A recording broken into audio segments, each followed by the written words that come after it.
అందరికీ నమస్కారం. నేను Harish Rangoj. Welcome to crime India TV. జనరల్గా గాలి జనార్దన రెడ్డి అంటే ఒక అక్రమపరుడా లేకుంటే ఒక అవినీతి పరుడా, అవన్నిటికంటే కాకుండా ఒక మైనింగ్ వ్యాపార అనే విధంగా మనం మాట్లాడితే ఈ మూడు అంశాలు కాకుండా జగన్మోహన్ రెడ్డి గారి తండ్రి గారు అయినటువంటి వైఎస్ రాజశేఖర రెడ్డి గారు పెంచి పోషించినటువంటి ఒక కలుపు మొక్క అని ప్రజలు మాట్లాడుకుంటున్నారు. అసలు ఏం చేశాడు గాలి జనార్దన్ రెడ్డి? అసలు గాలి జనార్దన్ రెడ్డి ఈ పేరు ఇప్పుడు ఎందుకు వచ్చింది అంటే, గాలి జనార్దన్ రెడ్డి పేరు ఇప్పుడు వచ్చింది కాదు. వైఎస్ రాజశేఖర రెడ్డి గారు పదవిలో ఉన్నప్పుడే ఈయన పైన అనేక ఆరోపణలు, అనేక కేసులు, అంటే ఈయన చాలామందిని బెదిరించాడని చాలా కథనాలు వచ్చాయి. అవన్నీ కాకుండా నేను విన్నది ఏంటంటే, ఆయన బాత్రూమ్ని కూడా బంగారు కవచంతో రెడీ చేపించుకున్నాడు అనే వార్తలు కూడా అప్పుడులో బాగా చక్కెరలు కొట్టాయి. అయితే మనడికి ఇప్పటి వరకు టైం వచ్చింది అంటే, పాపం ఎక్కువ రోజులు ఉండదు కదా జనరల్గా. సో పాపం పండింది మన లాంగ్వేజ్లో చెప్పుకుంటే. గనుల గజని పాపం పండింది. అడ్డగోలుగా తవ్వకాలు, అమ్మకాలు, పరిధి దాటి గనులు కొల్లగొట్టిన గనుడు పక్క వాళ్ళను బెదిరించి తన ఖాతాలోకి దోపిడీ విలువ 4310 కోట్లు మనోడు. అసలు ఏం జరిగింది అని మనం కూలంకుషంగా చూస్తే, అక్కడ అతడు చెప్పిందే వేదం, అతడిదే రాజ్యం. అదే గాలి జనార్దన్ రెడ్డి మాఫియా సామ్రాజ్యం. అప్పట్లో వైఎస్ రాజశేఖర రెడ్డి ప్రభుత్వం అడ్డ చూసుకొని అడ్డొచ్చిన వారిని తొక్కుకుంటూ అడ్డగోలుగా గనులు తవ్వుకుంటూ నిలువున ఎదిగిన గాలి జనార్దన్ రెడ్డి పాపం పండింది. 15 ఏళ్ళు పట్టింది. గాలి అక్రమ తవ్వకాలు విలువ 4310 కోట్లని సిబిఐ లెక్క తేల్చింది. దీన్ని బట్టి ప్రకృతి సంపద దోపిడీ ఏ స్థాయిలో జరిగిందో అర్థం చేసుకోవచ్చు. న్యాయస్థానాలు సకాలంలో స్పందించడంతో అతడు కథనం అడ్డం తిరిగింది. గాలి దోపిడీ బహిర్గతమైంది. అనుమతులు మొదలు ఖనిజాలు తవ్వకాలు, ఎగుమతులు, తద్వారా ఆర్జించిన నిధులు మళ్లింపు వరకు గాలి జనార్దన్ రెడ్డి శాసించిన కృతులు అంతా ఇంత కాదు.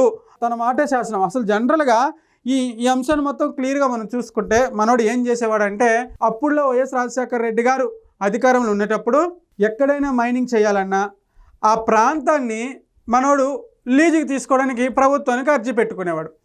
అర్జీ పెట్టుకున్న తర్వాత అక్కడి నుంచి ప్రభుత్వం అనుమతి రావాలి. అనుమతి వచ్చిన తర్వాత మనోడు పనులు స్టార్ట్ చేయాలి. అంటే అనుమతి వచ్చిన తర్వాత మనోడు పనులు స్టార్ట్ చేసి మళ్ళీ అందులో ఉన్నటువంటి ఖనిజాన్ని తీసి ఎగుమతి చేయాలి అంటే మినిమం 15 రోజులు పడుతుంది కదా. అయితే మనోడు చేసేవాడు, ఈరోజు అనుమతి వస్తే రేపటి నుంచే ఎగుమతి స్టార్ట్ చేసేసేవాడు. ఒక 200 టన్నులు 300 టన్నులు ఎంతో ఎగుమతి స్టార్ట్ చేసేసేవాడు.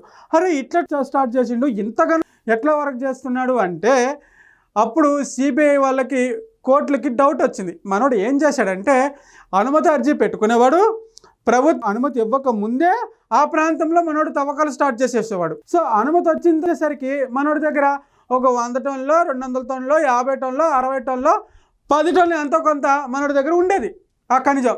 అది ఎగుమతి చేసుకునేవాడు. సో అట్లా మనోడు అరాచకాలు అంతా ఇంత కాదు.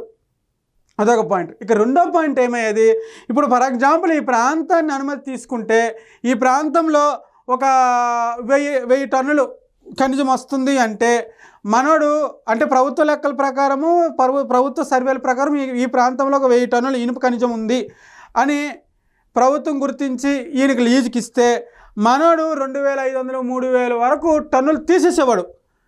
ఎట్లా తీసేవాడు అంటే, ఈ ప్రాంతంలో ఏదైతే ఖనిజం ఉందో ఈ ప్రాంతానికి మాత్రమే తీసుకునేవాడు. ఈ ప్రాంతంలో పర్మిషన్ తీసుకొని వేరే ప్రాంతంలో తవ్వకాలు జరిపేవాడు. అది మనోడు దందా. అదొక పాయింట్.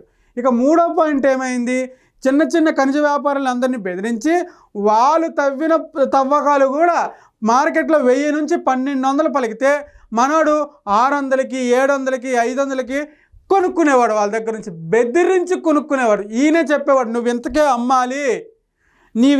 అమ్మాలి అని చెప్పేసి మనోడు బెదిరించేవాళ్ళు. వాళ్ళని బెదిరించి వాళ్ళ దగ్గర ఖనిజాలు కొనుక్కునేవాడు. కొనుక్కొని మనోడు ఇష్టానుసారంగా దాన్ని ఎగుమతులు చేసుకునేవాడు. అది మనోడు దందా. ఇక నాలుగో పాయింట్ ఏంటంటే, మనోడి దగ్గర ఉన్న మెయిన్ అస్త్రం ఏంటంటే, రాజశేఖర రెడ్డి గారు పేరు చెప్పుకొని బ్యాక్గ్రౌండ్లో జగన్మోహన్ రెడ్డి గారు అండ. ఎందుకు జగన్మోహన్ రెడ్డి గారు అంటున్నానంటే, ఇవన్నీ అవే వార్తలు. మనోడు బ్యాక్గ్రౌండ్లో జగన్మోహన్ రెడ్డి గారు అండ. ఇది నువ్వు తవ్వకాలు చెయ్యి, ఏమవుతుందో నేను చూసుకుంటా, తవ్వకాలు చెయ్యి, ఏం జరుగుతుందో నేను చూసుకుంటా. అది జగన్మోహన్ రెడ్డి గారి అంటే సింపుల్గా చెప్పాలంటే వైఎస్ఆర్సీపీ పార్టీ ఇప్పుడు వచ్చింది. గతంలో రాజశేఖర రెడ్డి గారు కాంగ్రెస్ హయాంలో ఉండేటప్పుడు మనోడు దందాలకి, దౌర్జన్యాలకి, అక్రమాలకి అసలు లెక్కే లేదనమాట. ఏదైతే ఈ తవ్వకాలు ఇండస్ట్రీ ఉందో, ఏదైతే ఈ మైనింగ్ ఇండస్ట్రీ ఉందో, ఈ మైనింగ్ ఇండస్ట్రీలో ఎవరెస్ట్ శిఖరం అంత ఎత్తుకు ఎదిగాడు అన్యాయంగా. సో పాపం ఎన్ని రోజులు ఉండదు కదా, పాపం ఎన్ని రోజులు దాగోదు కదా, నిజం ఎన్ని రోజులు ఉండదు కదా, టక్కన బయటకు వచ్చింది.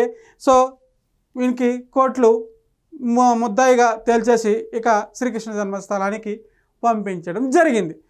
సో మరి దీని వెనకంతా ఉన్నది ఎవరయ్యా అంటే వైఎస్ రాజశేఖర రెడ్డి గారని క్లియర్గా తెలుసు. వైఎస్ రాజశేఖర రెడ్డి గారు పర్సనల్ వ్యవహారాలు కానీ లేకుంటే ఇలాంటి వ్యవహారాలు కానీ అప్పుడు ఎవరు చూసేవారు?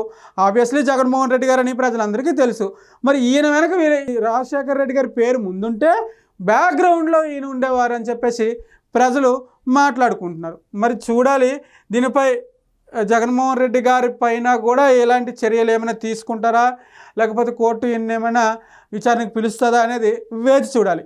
ఈ వీడియో పైన మీ అభిప్రాయం కింద కామెంట్ రూపంలో తెలియజేయండి. Thank you.